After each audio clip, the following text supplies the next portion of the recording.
How to change a till roll on the Casio SE-C3500 cash register. If the receipt paper's at an end, you need to change the till roll. To do this, lift up the printer casing,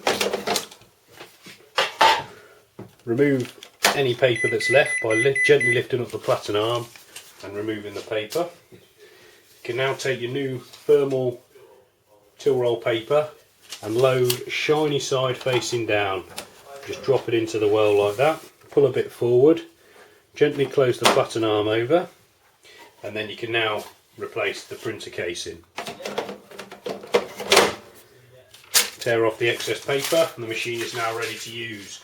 The procedure for changing your journal roll is very similar, but obviously you need to load the paper onto the spool once you've popped the paper into the printer well.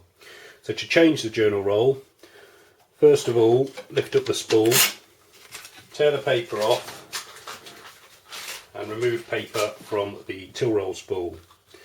Drop the spool back into place temporarily. Lift up your platen arm and then remove the paper. You can now take your new thermal paper and again load shiny side down. Then take a square edge of paper, close the platen arm. You need to load the paper onto the spool like this. There's two little clips. You need to feed the paper through the two clips so they go under. Once they've gone through there, tightly wind the spool round so the paper's feeding onto it. Once you've taken up enough of the paper, you can drop the spool back into place. You can check you've done it correctly by pressing journal feed.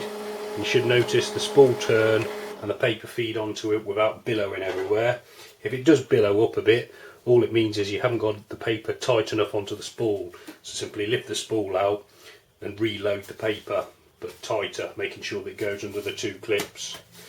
Once done, replace the printer casing and the machine will now be ready to operate. For more information on the SEC3500, please visit shopstuff.co.uk.